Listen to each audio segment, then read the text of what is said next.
Est-ce que je peux commencer par dire que vous devez aller voir ce film ou c'est déjà trop biaisé?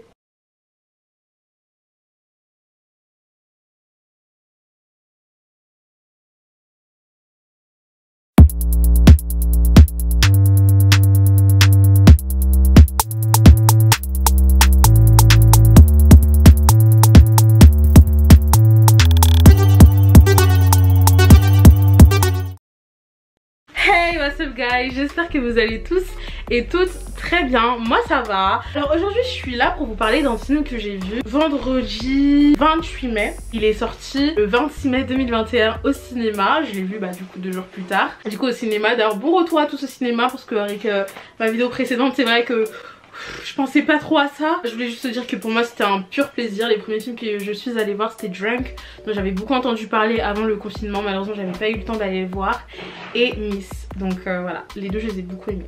Alors du coup parlons de notre film. Donc Promising Young Woman est un film qui est sorti donc le mercredi 28 mai au cinéma. Il dure 1h48, c'est un film thriller et dramatique, et dans certains synopsis on dit comédie, mais je trouve pas vraiment, c'est pas vraiment de la comédie, je trouve que c'est plus dramatique. Voilà, un thriller assez dramatique, assez puissant.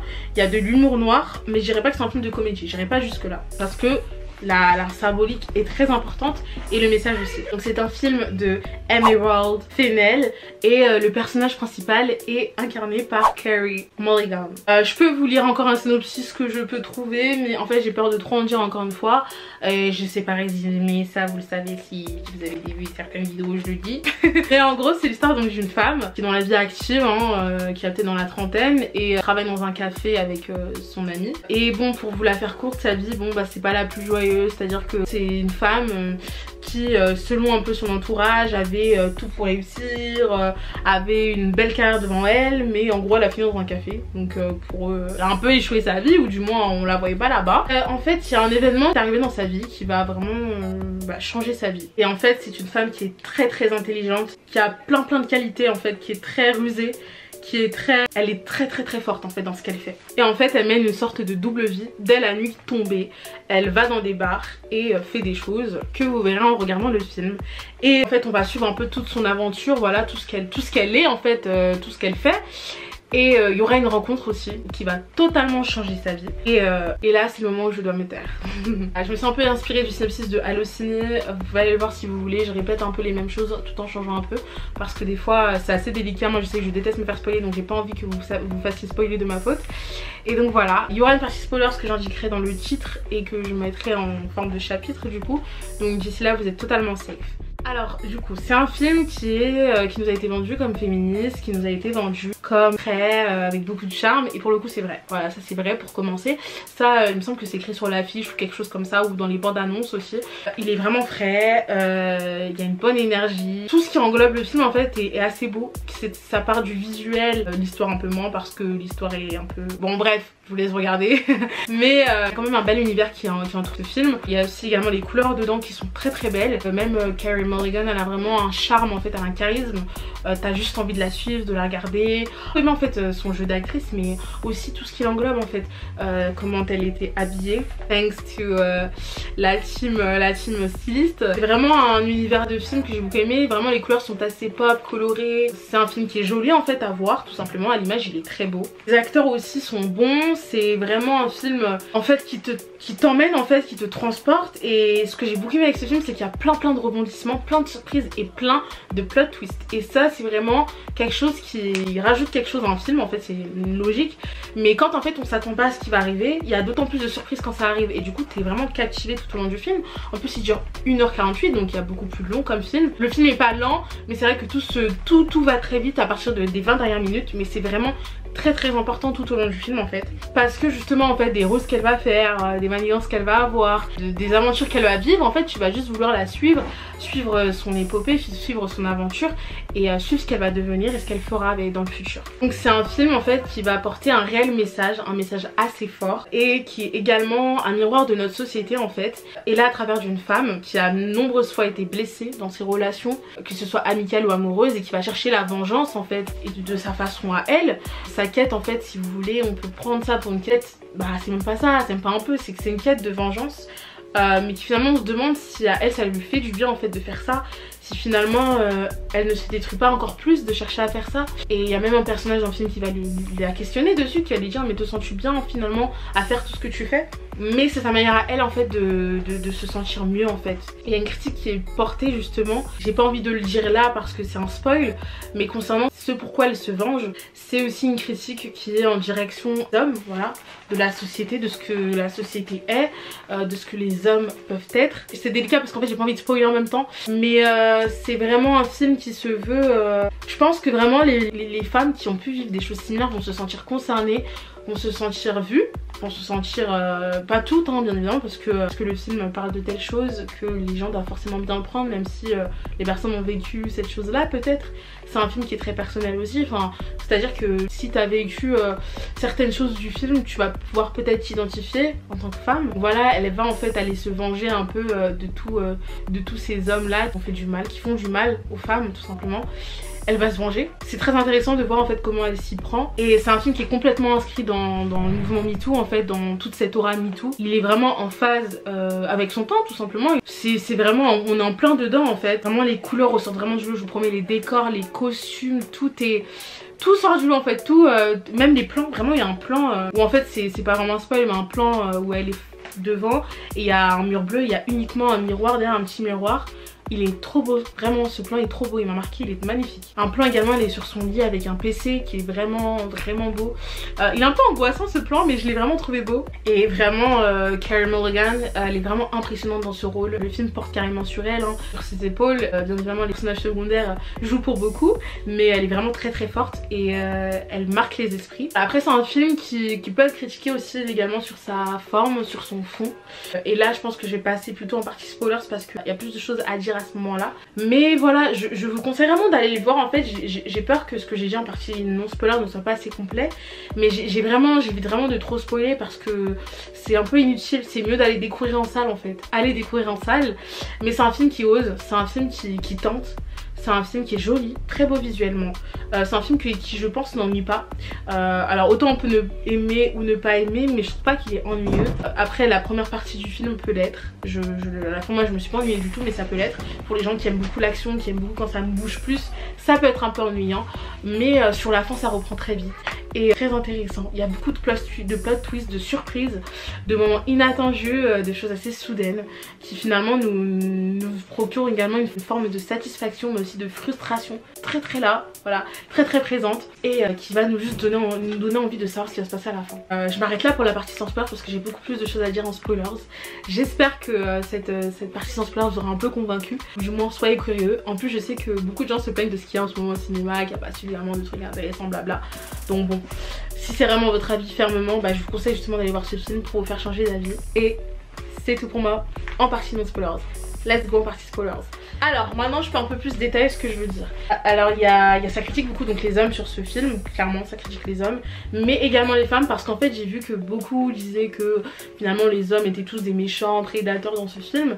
Mais non, parce que si vous vous rappelez bien, il y a cet homme là qu'elle va voir, donc du coup qui a été l'avocat de l'homme qui a abusé de sa copine. Et finalement il finit par regretter, enfin il regrette, il dit qu'il dort plus, et elle le pardonne, elle décide de ne pas lui faire du mal, de ne pas le tuer. Elle avait engagé quelqu'un pour le tuer, elle refuse finalement. Et la mère, la doyenne justement, elle c'est une femme et pourtant elle est vraiment mauvaise à ce niveau là. Enfin elle aussi elle représente du coup quelqu'un d'assez mauvais, enfin concernant la thématique du film, quelqu'un d'assez négatif concernant justement ce qui est arrivé à sa copine, et pourtant c'est une femme. Donc je pense que certes la majorité des hommes de ce film sont mauvais, ou du moins ont une très mauvaise réaction face à ce pourquoi elle se venge, mais il y a également cette dame qui est vraiment foncièrement mauvaise, enfin du moins là sa réaction elle est plus grotesque possible. Et cet homme finalement qui est en quête de rédemption, qui est mal, qui voilà. Et donc voilà, faut faire la nuance. Mais moi je pense que c'est aussi une réalité. Enfin, ses amis, ce qu'ils ont fait, moi je te disais, je trouve ça très réaliste. Combien de personnes, combien d'amis, d'ailleurs hommes ou femmes, mais même le personnage d'Alison Brie, désolée j'ai oublié son nom, vraiment a également protégé toute cette bande de potes là, garçons, hommes. Mais je suis désolée, combien d'amis, hommes, si on reste sur ça, dans le cas de l'histoire qui s'est passée, auraient réagi pareil. Beaucoup. énormément. Énormément. Et c'est des débats qui reviennent tout le temps, j'ai tes amis prédateurs, tes amis violeurs, etc. Ça revient souvent parce que c'est aussi des réalités. C'est vrai, c'est triste mais c'est vrai. Et je pense que justement il y a une forme de réalisme. Et ce film pour moi, il se devait réaliste pour le message qu'il avait. C'est pas une obligation, tu vois, mais je pense que la volonté du réalisateur c'était aussi de le faire réaliste, tout simplement. Et je pense que ça a plutôt bien marché. Après des fois, par exemple concernant la fin, je sais qu'il a été jugé pas très réaliste. Le fait que finalement elle gagne, enfin elle meurt, mais finalement les messages sont quand même envoyés et du coup l'histoire sort au grand jour et qu'ils sont emprisonnés. Ça fait un peu voilà assez utopique, mais bon ça peut se passer également. Mais moi je trouve que c'était une fin assez jubilatoire quand même, parce que en fait elle a souffert la go en fait, et c'est lui un peu de bonheur genre. Non mais plus sérieusement je trouve que voilà, enfin vu le personnage de Carey Mulligan, en vrai c'est pas choquant quoi que ça soit arrivé. Et puis la fin a généralement été sujette à beaucoup de débats, mais tellement réaliste parce que la vérité sort toujours trop tard. Et si donc le film nous a laissé choqués, complètement déboussolé, c'est que le pari a été réussi. Et le seum que t'as quand elle finit morte tuée en fait, c'est vraiment horrible. Genre du coup je suis allée voir avec ma soeur et on se posait la question, est-ce qu'elle est vraiment morte, est-ce qu'elle est vraiment morte. Si on voulait pas y croire, et puis vous savez dans les films généralement tu sais quand quelqu'un meurt, bon le corps tu le vois pas autant. Là elle est morte. Il y a eu la scène où justement on passait donc de la nuit à la journée, elle était encore là, elle était à côté d'eux. T'avais l'impression qu'à tout moment elle allait se lever, faire quelque chose, mais non elle était réellement morte. Et cette frustration après quand il brûle son corps et tout, c'est hyper frustrant. Et c'est des choses qui arrivent en fait un peu trop souvent encore maintenant. Et justice n'est pas forcément rendue. Et là de voir une forme de justice à la fin, ça fait du bien, ça fait vraiment du bien. Et je trouve que c'était une bonne fin. Le fait qu'elle meure aussi, la fin, j'avoue que je suis partagée. C'est une fin qui est assez brutale quand même, mais finalement il y a une forme de justice. Et je me demande que si elle serait restée en vie, qui l'aurait cru finalement? Qui l'aurait cru? C'est ça la question, c'est toujours la question de... C'est un peu aussi le film en fait. Une femme quand elle affirme des choses et que soi-disant il n'y a pas de preuves, soi-disant il n'y a pas de ci, pas de ça, on la croit très rarement. Dans les histoires d'abus sexuels, de viol, etc. On en parle. C'est souvent ça. Là le cas de son amie, on ne l'a pas cru parce que soi-disant elle avait un passif, ou elle avait eu beaucoup de relations sexuelles, etc. Donc du coup c'était pas possible qu'elle en soit victime d'abus sexuels. Et c'est vraiment des réalités, et c'est ça qui fait le plus mal en fait, c'est de se dire que ce qui lui est arrivé c'est vrai, ça existe et ça aurait pu arriver. Je ne le souhaite vraiment pas, mais n'importe qui d'entre nous en tant que femme, voilà, c'est des choses qui arrivent. Moi je trouvais que c'était un bon film, je suis ressortie avec un avis très positif de ce film. Il m'a marqué vraiment, il est resté dans mon esprit, à la fois pour son histoire mais également pour tout ce que entoure le film en fait. Les corps, les costumes, le jeu d'acteur, les dialogues, tout, la mise en scène, etc. J'ai vraiment aimé pour le coup. La bande son et tout, la bande son elle est géniale, vraiment la bande son, j'ai trop aimé la musique vraiment. Par contre un truc où ma soeur elle avait direct cramé, mais je crois que je l'ai déjà dit dans une vidéo, et moi j'ai grave du mal à cramer, à être... Il y a des choses qui sont énormément prévisibles, tu les vois, mais il y a d'autres vraiment qui sont prévisibles un peu, mais moi je les vois carrément pas. Et notamment le fait que Ryan était à ce moment là à la soirée, je le voyais pas venir. Pour moi je me disais il va merder dans leur relation, mais je me disais pas qu'il était là-bas. Enfin pour le coup ça m'a vraiment étonnée, en même temps pas vraiment quoi, parce que ma soeur m'a fait remarquer cette chose qui est plutôt vraie, c'est que généralement entre gens qui sont dans de sales affaires comme ça, we stick together, tu vois, on reste ensemble, on s'épaule, on garde contact pour être sûr que le secret restera enterré à vie et que rien ne sortira, parce que si toi tu ouvres ta bouche, on te fera tomber aussi et tout le monde tombera, donc les représailles derrière, blablabla. Et en fait lui il dit à un moment donné qu'il a gardé contact avec eux tous, et c'est là où hop ça allumait la puce à l'oreille, et c'est une réalité quoi.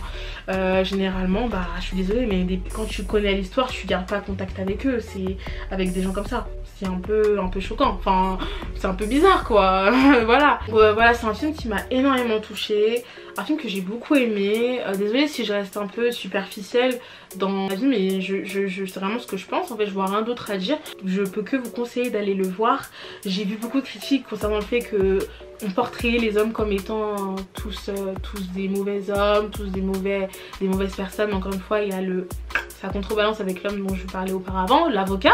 Encore une fois c'est des choses qui existent, j'ai l'impression que ce film voulait une part de réalisme, et je suis désolée mais ce qui est arrivé c'est du réalisme. Le fait que beaucoup d'entre eux veulent uniquement le protéger, et en plus ce qui est le plus dégueulasse c'est qu'ils s'en foutent en fait d'avoir tué, d'avoir fait qu'ils aient protégé leur ami qui a fait du mal à une femme. Ils s'en foutent, ils s'en veulent pas pour ça.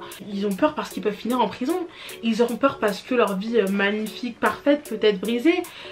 c'est uniquement égoïste. Vous voyez ce que je veux dire? Le fait qu'elle meure, je trouve que justement c'est une façon de se dire qu'elle a tellement souffert en fait dans sa vie qu'elle va enfin souffler, elle va enfin respirer. Je sais que beaucoup de personnes ont été énervées de la fin, le fait qu'elle meure et tout, c'était un peu du sens ouais c'est grave injuste et tout. Mais vraiment pour moi c'est vraiment une bonne fin. J'ai beaucoup aimé en fait le fait qu'il montre rien de vraiment, enfin on voit pas vraiment des scènes spécifiques assez violentes ou vulgaires, tout est un peu dans notre imagination et je trouve que justement s'imaginer ça c'est aussi encore une fois s'imprégner du film et c'est aussi se faire du mal en soi, ça fait beaucoup de mal en fait. Mais voilà, pour moi le film est réaliste, ça montre aussi concernant le personnage de Ryan, ça montre aussi ce qu'une femme peut vivre en fait dans la vie réelle. J'aime bien en fait le titre Promising Young Woman, tu vois une femme pleine de promesses etc. Et en contrepartie quand tu vois Promising Young Man avec ce prédateur là qui a abusé de sa copine justement à Carey Mulligan, désolé j'ai oublié son nom encore une fois. J'ai bien aimé en fait justement le parallèle quand même. Promising Young Man, oui bah oui la vie de l'homme de toute façon elle est sauvée parce qu'on ne croira pas en fait toutes les accusations contre lui. Par contre une femme qui a un passif, elle tout ce qu'elle a pu vivre de mal on le rejette à cause de son passif justement, ce qui est totalement débile. Et encore une fois aussi c'est une manière de montrer que vous voyez ces hommes qui font ça, ils ne détruisent pas uniquement en fait les personnes à qui ils abusent par exemple si c'est le cas d'un viol, mais ils détruisent aussi les personnes autour d'elles qui les aiment. Et justement le fait que ce soit la revanche d'une amie, c'est d'autant plus poignant justement, ça parle encore plus et ça touche encore plus surtout. Et vraiment il y a un peu cet air un peu à la Harley Quinn, un peu faux folle, surtout à la fin quand du coup elle va en infirmière dans la maison de cabane là. Enfin, ça donne un peu un air Harley Quinn et sachant que Margot Robbie produit aussi le film, ça m'a fait direct tilt. Bon bien évidemment Harley Quinn c'est pas son film mais c'est son personnage quoi, elle joue Harley Quinn dans les films et Harley Quinn. Et du coup bah, ça m'a fait penser à ça, j'ai bien aimé un peu la personnalité un peu faux folle de Cass, justement elle s'appelle Cassandra. J'ai bien aimé sa personnalité un peu faux folle, à la fois parfois totalement neutre, totalement pétage de plomb, j'ai bien aimé en fait son personnage à elle. Et du coup voilà les gars, c'était ma petite critique sur ce film, j'espère qu'elle vous aura plu. N'hésitez pas à lâcher un petit pouce bleu si vous avez kiffé, à commenter pour dire ce que vous en avez pensé ou à donner votre avis également, et à liker, et à partager, et à tout le blabla qui s'ensuit, à me suivre etc, on connaît. Donnez-moi votre avis en commentaire, comme j'ai dit si j'ai des choses à ajouter ou à préciser je le ferai soit en description soit dans un commentaire que j'épinglerai. Souvent je le dis pas mais regardez les descriptions, je mets énormément de choses dans les descriptions à chaque fois et regardez les commentaires du coup. Voilà donc c'était tout pour moi, gros bisous à vous, portez-vous bien guys, peace and love yourself and go see that movie, il est au cinéma actuellement.